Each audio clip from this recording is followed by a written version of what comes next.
Olá, turma! Hoje nós vamos falar sobre a terceira geração do romantismo.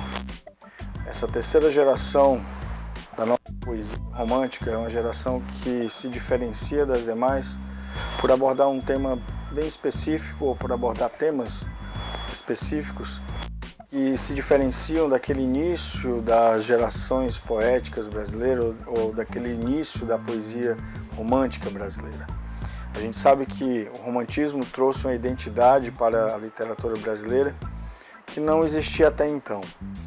Muito embora tenha se inspirado na literatura produzida particularmente na Europa, a nossa literatura romântica traz ares de nacionalismo na primeira geração, explorando os símbolos nacionais, se aprofunda na subjetividade na segunda geração e, finalmente, na terceira geração, essa poesia nacional se volta para a questão da escravidão, da abolição da escravidão.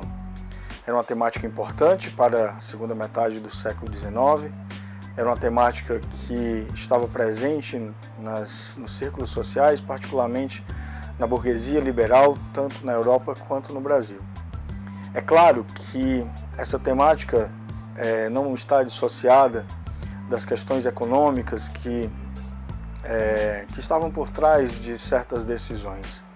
É claro que a ampliação dos mercados consumidores era de interesse dos burgueses ou pelo menos de uma parte da burguesia que queria vender os seus produtos, até mesmo de países como a Inglaterra.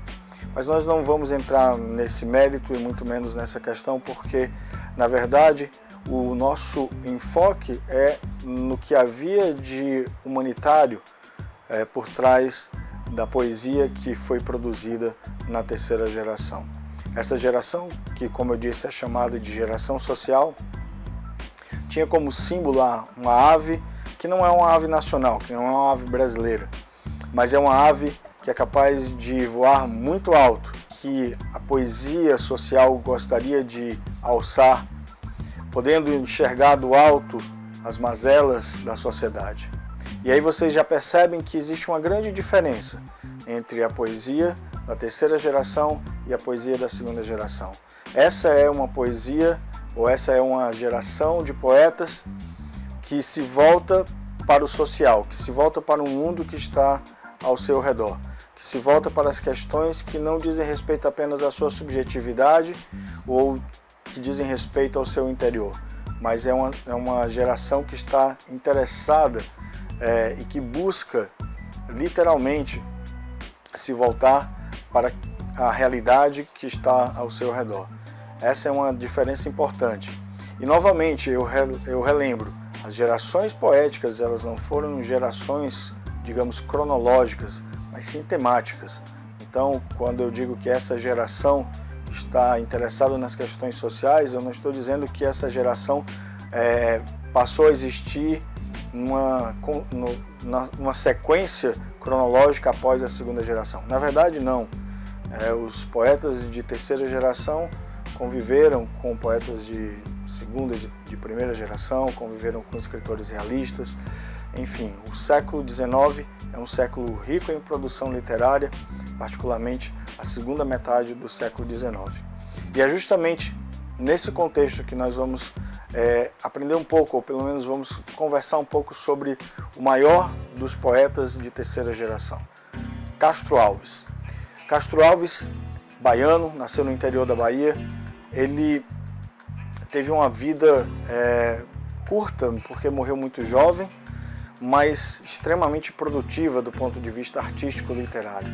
Castro Alves, ainda jovem, foi morar em Pernambuco, onde foi estudar, depois foi para São Paulo e desde muito jovem, desde moço, começou a produzir uma poesia de grande qualidade, uma literatura de grande qualidade, que foi reconhecida pelas pessoas que ouviam essa poesia, porque a poesia de Castro Alves é uma poesia eloquente, que deve ser declamada. Ele teve uma vida amorosa interessante, porque ele, muito jovem, se apaixonou por Eugênia Câmara, uma atriz portuguesa 10 anos mais velha do que ele, que teve um importante papel na sua vida, principalmente porque algum tempo depois de terem vivido um romance, esse romance acabou sendo desfeito, ela acabou rompendo com Castro Alves, e isso trouxe uma certa desilusão para o poeta. Mas o fato é que Castro Alves começou a produzir uma poesia que se volta para a temática da abolição. A sua primeira poesia que aborda esse tema é A Primavera, publicada em 1863.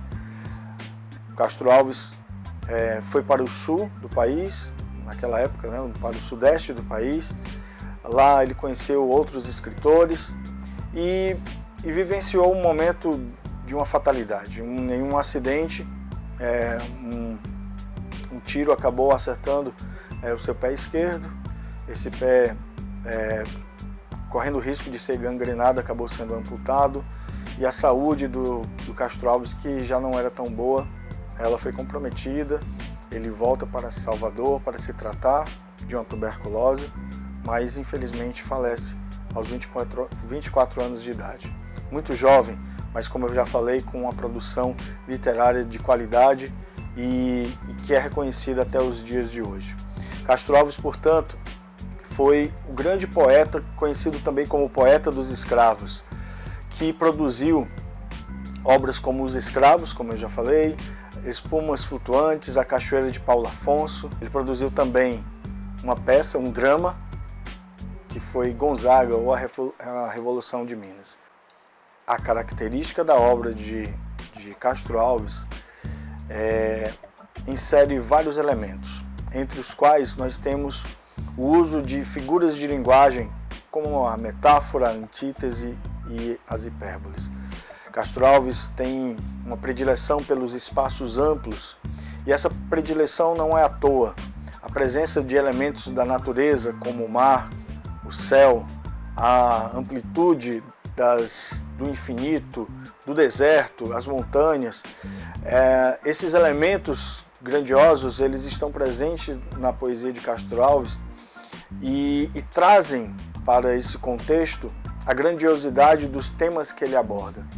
Não é à toa que ele faz uso da natureza para tentar, de certo modo, chamar a atenção para aquilo que ele está falando, para aquilo que ele está denunciando.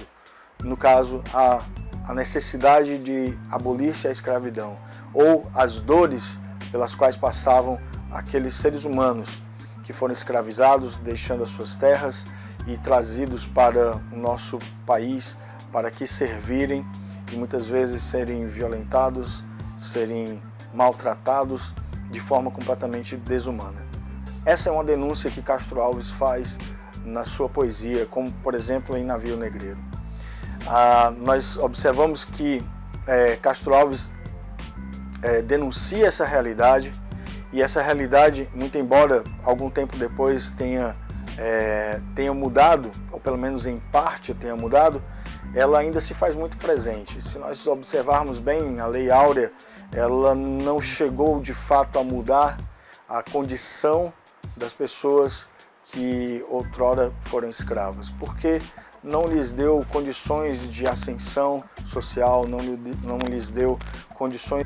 O fato é que escravos, uma vez libertos, continuaram com a mesma situação de outrora, ou seja, antes da escravidão. A situação social deles, a situação de pobreza, de desamparo, pouco mudou.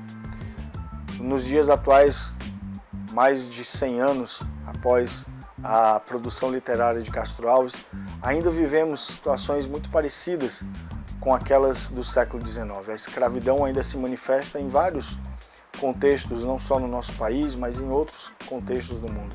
Há pouco tempo atrás, lembrávamos da grande perda que foi do líder Martin Luther King nos Estados Unidos, que lutava pelos direitos de igualdade entre as pessoas, independente de sua raça, de sua religião.